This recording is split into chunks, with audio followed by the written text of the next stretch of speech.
Approximately 2,300 years ago, a revolutionary change came to the Japanese archipelago. This was not just a technological innovation, it was a turning point in civilization that would lay the foundation for the Japanese nation. We call this era the Yayoi period. The Yayoi period began with a single grain of rice that crossed the sea. Around the 4th century BC, rice cultivation techniques were introduced to northern Kyushu from the Korean Peninsula. Until then, the Jomon people had lived a life reliant on hunting and gathering. But this small grain would fundamentally change the history of Japan. Paddy rice cultivation was more than just a method of food production. It had the power to transform the very structure of society. This is because rice cultivation required collective cooperation. Everything, from preparing the land to create rice paddies and digging waterways, to planting the rice and harvesting, was a collaborative effort. This cooperation produced amazing results. With a stable food supply, the population grew rapidly. Archaeologists estimate that the population at the beginning of the Yayoi period was approximately 10 times that of the end of the Jomon period. This was one of the largest population explosions in human history. However, this abundance also created new challenges. Harvested rice needed to be stored, necessitating a system for managing it. More importantly, fertile farmland and stockpiled food became targets for attack by other groups. Around the same time as rice cultivation, another revolution arrived in Japan: metallurgy. Metallurgy was the first to become widespread. Bronze is an alloy of copper and tin, and has a beautiful green-blue color. The Yayoi people made a variety of tools from bronze, but the most notable of these are doutaku bells. These bell-like devices, some over 1 meter tall, were elaborately decorated. Scholars have long debated the purpose of doutaku bells. The most widely accepted theory is that they were used in festivals to pray for good harvests. The surfaces of the doutaku are decorated with images of rice farming, animals, and mysterious geometric patterns. These are valuable evidence of the spiritual world of the Yayoi people. Meanwhile, the spread of iron tools dramatically improved daily life. Iron hoes and sickles were incomparably more durable and efficient than wooden or stone tools. Agricultural productivity improved dramatically, making it possible to cultivate more land. However, iron was used not only for farming tools, but also as weapons. Numerous iron swords and arrowheads have been discovered at Yayoi period ruins.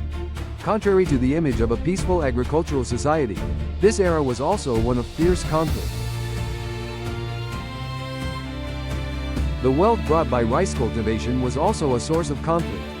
Fertile farmland, abundant harvests, and metallurgical technology. All of these factors intensified competition between groups. The Yayoi people developed an innovative solution to this new threat: moated settlements. They dug deep moats and built earthen ramparts around their villages to protect themselves from outside enemies.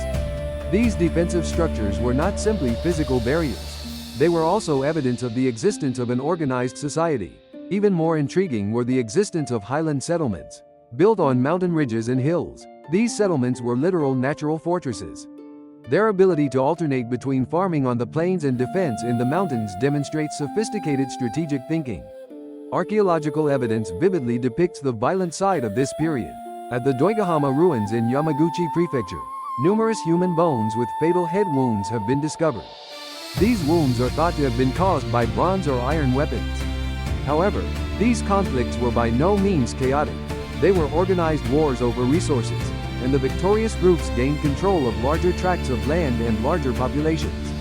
In this way, small villages gradually developed into larger political entities.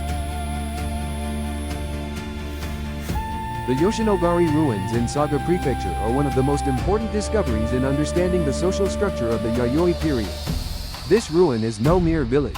It was so large and complex that it could be called ancient Japan's first city. Yoshinogari's total area is approximately 40 hectares, equivalent to roughly 8 modern-day Tokyo domes.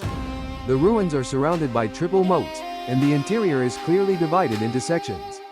The innermost section contains a group of large stilt-built buildings. These are thought to have been the residences of rulers and sacred ceremonial venues. Of particular note is the watchtower, which stands 16 meters high. This structure not only allowed for early detection of approaching enemies, but also served as a symbol of power.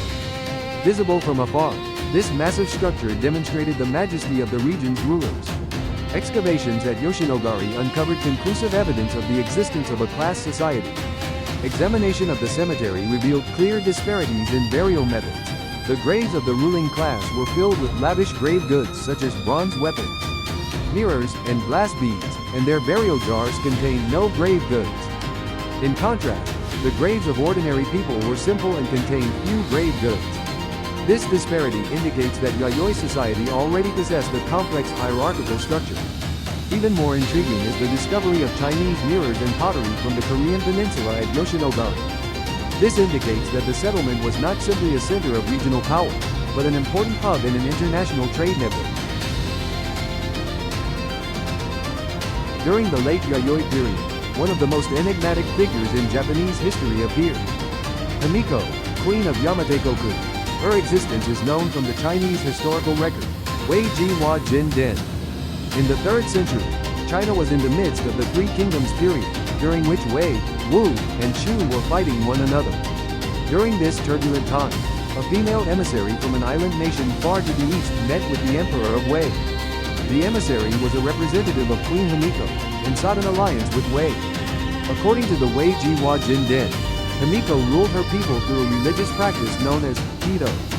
This role was similar to that of a modern-day shrine maiden, and she established her political authority through communication with the gods. This combination of religious and political authority is thought to be the prototype of the later Japanese imperial system. In 239 AD, the Emperor of Wei bestowed upon Himiko the title, King of Wa, who is pro-Wei, and a gold seal. This gold seal signified official recognition of the Chinese emperor as the ruler of Japan. This marked Japan's first appearance on the international stage. However, scholars still fiercely debate the exact location of Himiko's residence. Various possible locations have been proposed, including Kyushu, Kinki, and others.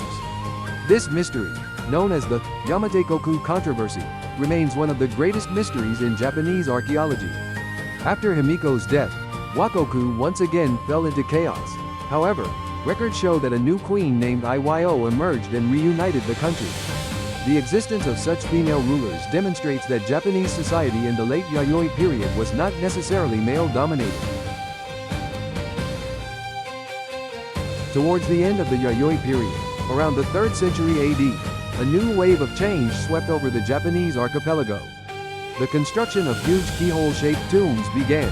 This was a symbolic event marking the transition from the Yayoi period to the Kofun period. The legacy of the Yayoi period is immeasurable.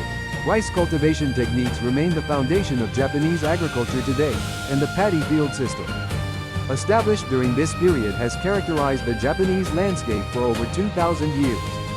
Metalworking technology also laid the foundation for Japan's subsequent technological development.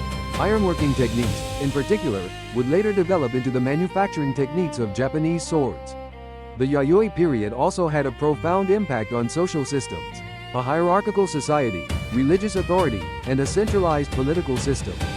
All of these elements became the prototypes for the Yamato court and the political system of modern Japan.